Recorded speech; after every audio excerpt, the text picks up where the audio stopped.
10번입니다. 이 문제는 지금 탄성 계수가 200GPa이고 항복 응력이 200MPa인 완전 탄수성보라고 했는데 완전 탄수성보라는 것은 어떤 형태냐면은 어떤 특징을 갖냐면 여기를 변형률로 놓고 여기를 응력으로 놓게 되면은 완전 탄수성보는 이런 식으로 이제 개형이 나타나게 되죠. 그런데 지금 항복 응력이 200MPa이라는 얘기니까 여기가 지금 200MPa이라는 얘기고 탄성 계수가 200GPa이라는 것은 여기에 이제 기울기가 200GPa이라는 얘기죠. 그럼 이제 우리가 여기에 이제 변형률을 구할 수가 있습니다. 변형률은 2분의 시그마 이렇게 하면 되니까 여기는 이제 1 곱하기 10의 마이너스 3승이 되겠죠.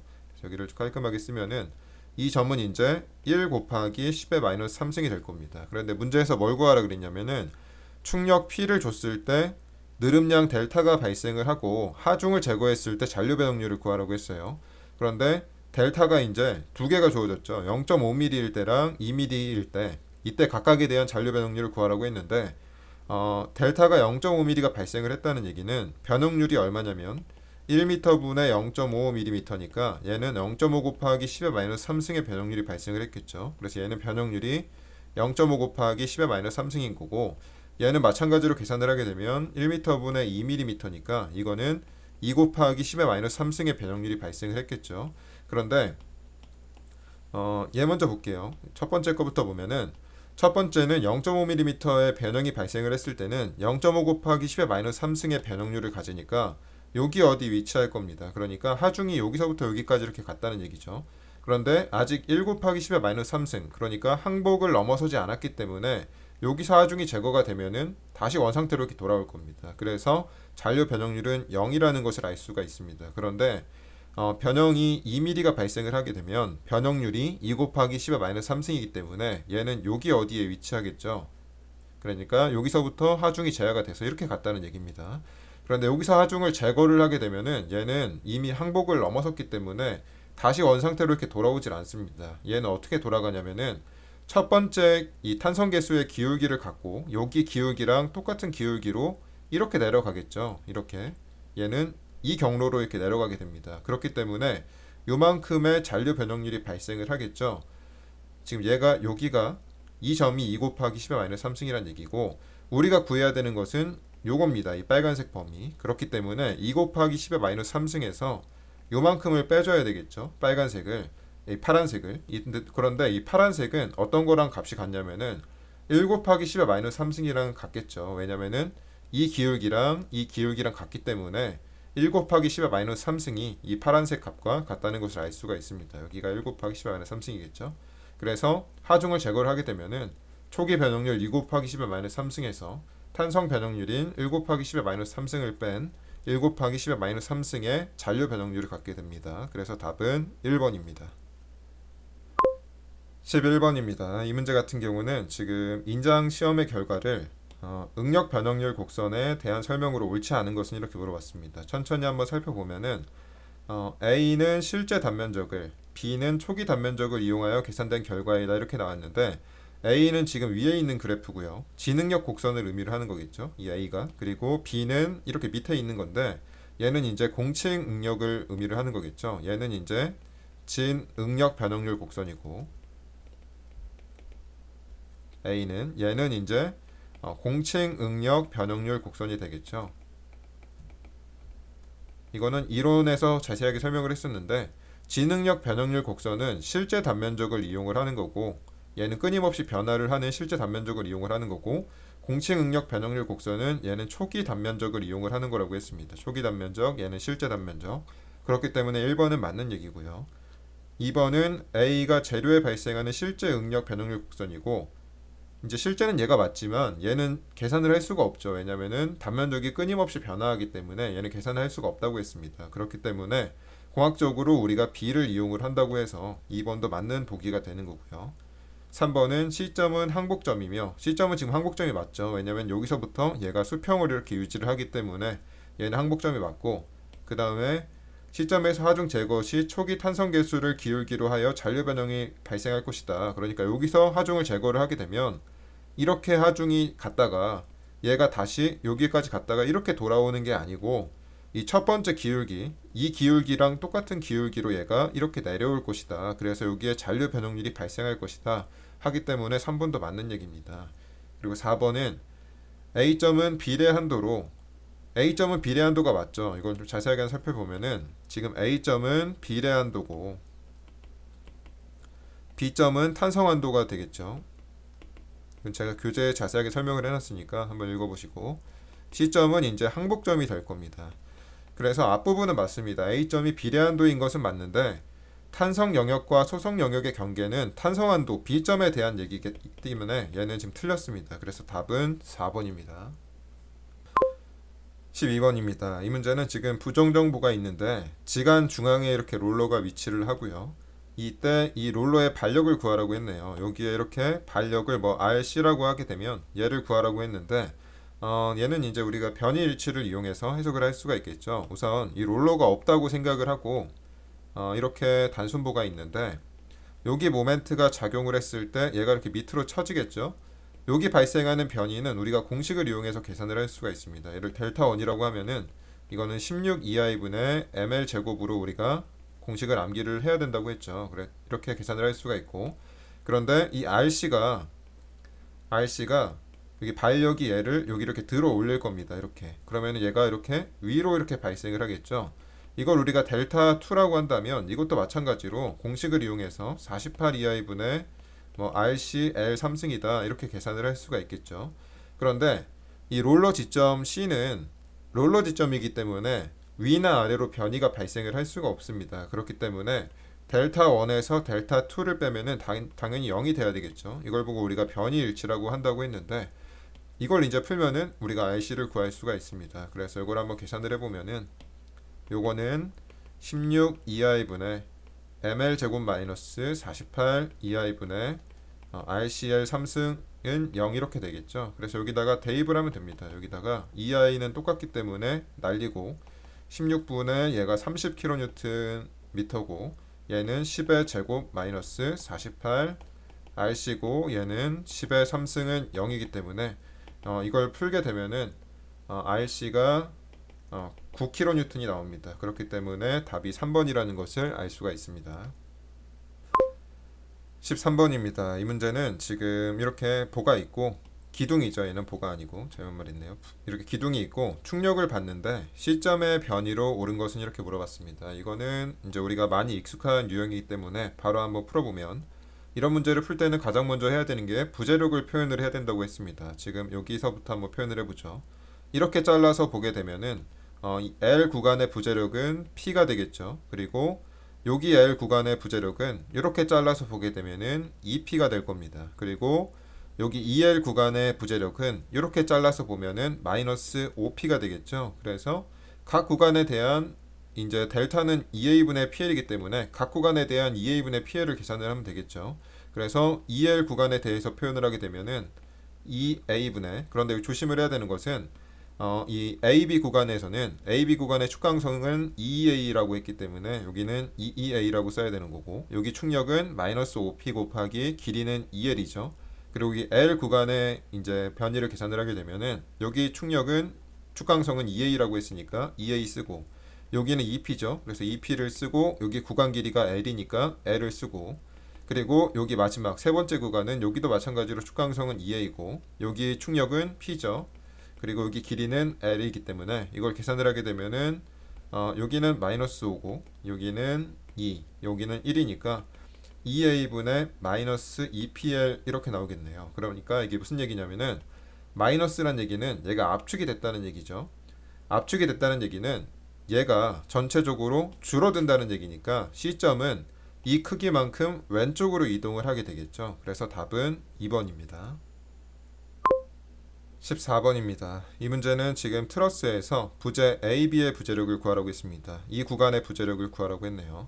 그럼 이 구간의 부재력을 구하기 위해서는 이 A점의 반력을 구해야 되겠죠. 그래서 우선 얘부터 한번 구해보겠습니다. 이 RA를 한번 구해보면은 이 점에서 모멘트 평형을 잡으면 되겠죠. 그래서 이쪽 방향을 플러스로 해가지고 이 점을 기준으로 모멘트 평형을 잡게 되면은 RA 곱하기 12m가 있죠. 모멘트 팔이 12m죠. 이 점으로부터. 그리고 4P가 반대로 돌아가니까 마이너스 4P 곱하기 모멘트 팔이 6이 되고 그리고 또 3P가 있네요. 3P 곱하기 모멘트 파리 여기가 4가 되겠죠. 그래서 는 0 이렇게 하게 되면은 얘가 얼마냐면은 12RA는 24-12니까 12P 이렇게 되겠네요. 그래서 RA가 P라는 것을 계산을 할 수가 있습니다. 얘가 P가 이렇게 되는 거고, 여기서 이제 학생들이 하는 실수는 뭐냐면은 이 12P 얘가 RA가 나왔으니까 얘를 이용해서 이제 바로 계산을 합니다. 어떻게 계산을 하냐면은 자세하게 보면은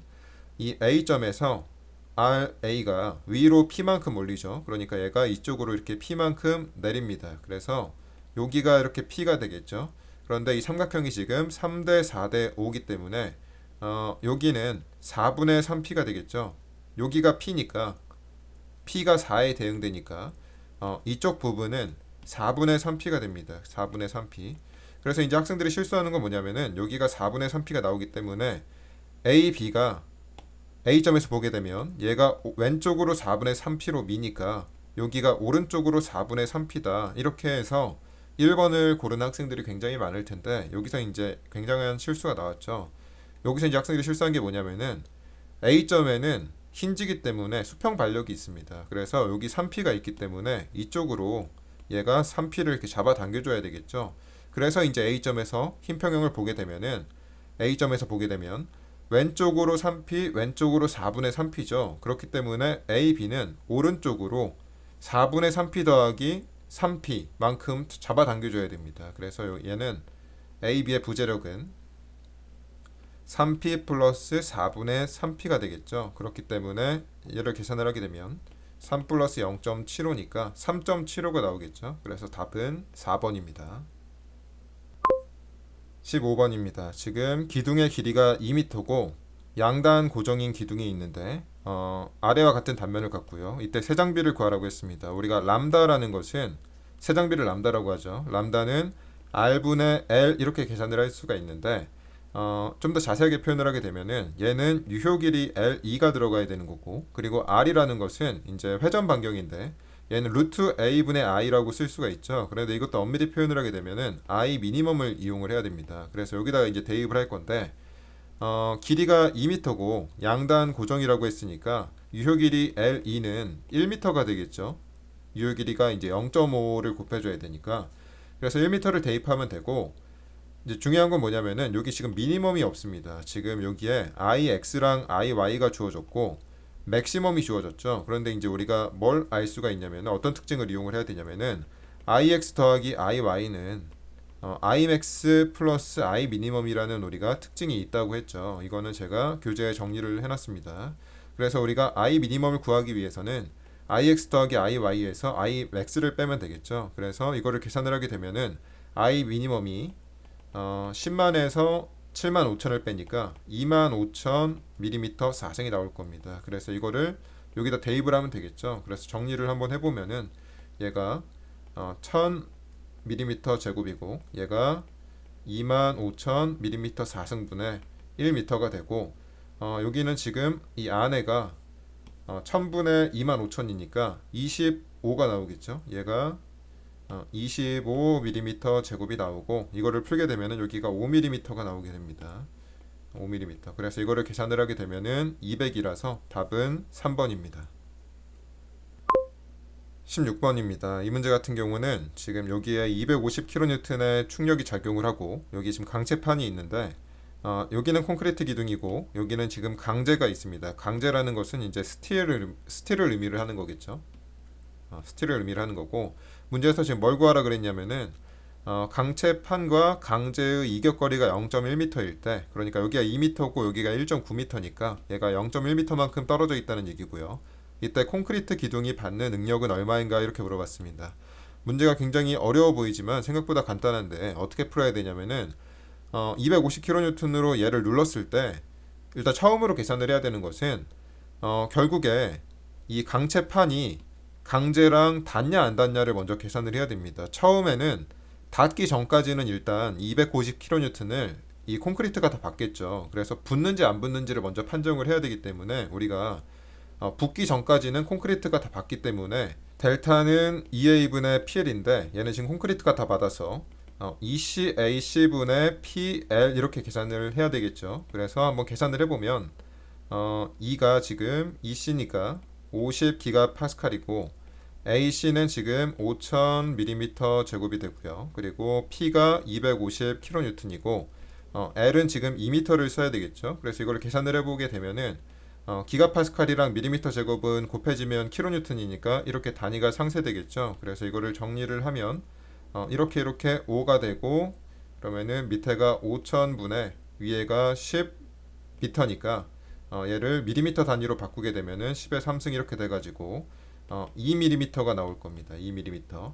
2mm만큼 얘가 줄어든다는 얘기는 이격거리가 0.1m이기 때문에 0.2mm만큼 발생하지 않아서 얘네는 접촉이 발생을 하지 않는다는 얘기입니다. 그렇기 때문에 이 강제는 전혀 이제 하중을 부담을 하진 않겠죠. 접촉이 안 됐기 때문에. 그래서 250kN을 콘크리트가 다 부담을 하게 됩니다. 그래서 콘크리트가 받는 능력은 그냥 250kN을 다 받기 때문에 Ac분의 250kN을 하게 되면 됩니다. 접촉이 안 됐기 때문에. 그래서 이거를 풀게 되면은 AC가 5000mm 제곱이고 얘가 250kN이기 때문에 이걸 풀게 되면은 50메가파스칼이 나오겠죠. 그래서 답은 2번입니다.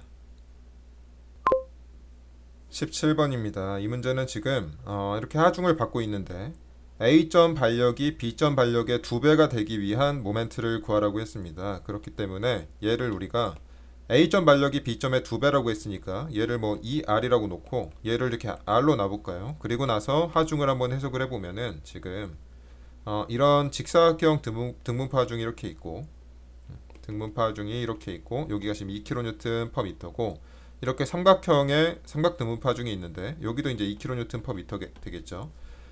이렇게 있겠죠. 그러면은 우선 사각형을 하나의 집중하중으로 치환을 하게 되면 여기에 지금 얼만큼 있는 거냐면 2 곱하기 9니까 18kN만큼 있겠죠. 좀 깔끔하게 써볼까요? 여기를 이렇게 지워서 표현을 하게 되면은 이 사각형은 여기에 이제 18kN/m만큼 있는 거고 요거 면적을 구하게 되면 9니까 얘는 여기에 이제 9kN이 있겠죠. 그리고 이렇게 있는데 위에서 지금 18 그리고 여기서 9를 누르기 때문에 27만큼 밑으로 내려오겠죠. 근데 27kN을 얘 3R이 받아야 되기 때문에 우리가 R은 9kN이라는 것을 알 수가 있습니다. 그래서 여기에 이제 9가 있는 거고 여기에 이제 18kN이 있는 거겠죠. 그리고 여기 지금 모멘트가 있는데 이 모멘트를 구하라고 했기 때문에 이제 여기서 이제 모멘트 평형을 잡아 보겠습니다. 여기서 잡게 되면은 이쪽 방향을 플러스로 해가지고 모멘트 평형을 한번 잡아볼게요. 그러면은 우리가 구해야 되는 m이 나올 거고 그리고 18kN는 여기가 기준점이기 때문에 표현이 안 되겠죠. 그래서 얘는 표현이 안 되고 얘부터 한번 표현을 해보면 플러스 9 곱하기 모멘트 팔이 9겠죠. 여기서부터 얘까지 거리가 9니까 그리고 이 18kN는 초록점에 대해서 반대로 돌아가기 때문에 마이너스가 될 테고 18 곱하기 팔거리는 2분의 9가 되겠죠. 가운데 적용을 하니까. 그리고 여기 9kN는 또 반대로 돌아가니까 9 마이너스 9 이렇게 표현이 되고 모멘트 팔은 6이겠죠. 삼각형이니까. 그래서 는 0 이렇게 풀게 되면은 요게 어떻게 나오냐면은 m은 마이너스 81이 나오고 그리고 얘가 9니까 플러스 81 플러스 54 이렇게 나오겠죠. 그래서 얘는 이렇게 상쇄가 되니까 모멘트는 54kNm라는 것을 알 수가 있습니다.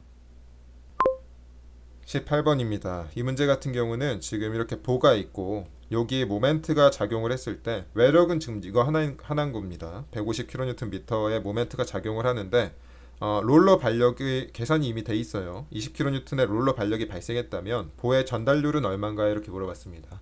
학생들이 이제 가장 오해를 하는 게 뭐냐면 보의 전달률은 항상 0.5라고 생각을 하는 학생들이 있는데 보의 전달률이 항상 0.5인 것은 아닙니다. 보의 전달률이 항상 0.5려면 보의 힘 강성인 EI가 전체 보에 대해서 일정해야 돼요. 그런데 지금 주어진 보는 단면적이 지금 끊임없이 변화하죠.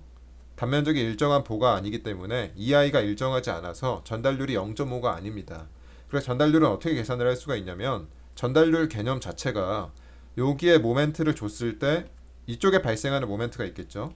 그 모멘트의 B가 우리가 전달률이라고 하기 때문에 여기 모멘트만 알 수 있다면 우리가 전달률을 계산을 할 수가 있어요. 그래서 여기를 우리가 모멘트 M이라고 해서 이쪽을 기준점으로 해서 모멘트를 한번 계산을 해보겠습니다. 그러면은 A점을 기준으로 모멘트 평형 방정식을 잡아보면 우리가 구해야 되는 m이 먼저 나올 거고, 그리고 150은 반대로 돌아가죠. 마이너스 150이 있고, 플러스 얘는 같은 방향이니까 20 곱하기 모멘트 8은 10이니까 는 0 하면 되겠죠. 그래서 우리가 모멘트를 계산을 하면 얘가 마이너스 50이 나옵니다. 그래서 마이너스이기 때문에 반대 방향으로 이쪽으로 50kNm가 작용을 한다는 것을 알 수가 있는데, 전달률이라는 것은 지금 여기가 150이고 150을 줬을 때 이쪽에 50이 전달이 됐죠. 그렇기 때문에 150을 줬을 때 반대쪽에 50이 발생을 했기 때문에 전달률은 3분의 1이라는 것을 알 수가 있습니다.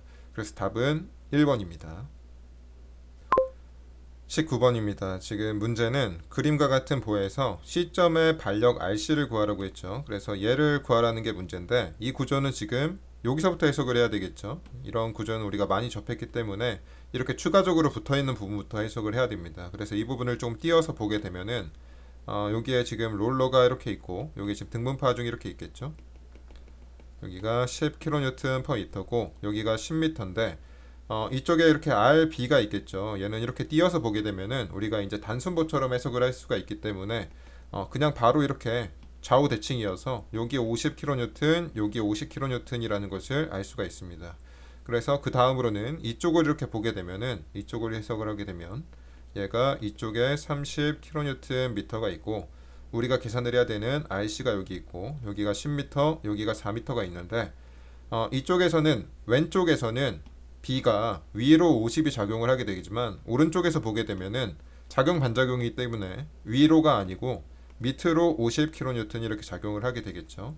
그래서 여기서 이제 우리가 RC를 구해야 되기 때문에 이 점을 기준으로, D점을 기준으로 모멘트 평형 방정식을 잡으면 바로 구할 수가 있겠죠. 그래서 D점을 기준으로 모멘트 평형 방정식을 잡게 되면은 우리가 구해야 되는 RC가 먼저 나오고, 얘가 모멘트 팔이 10m가 되겠죠.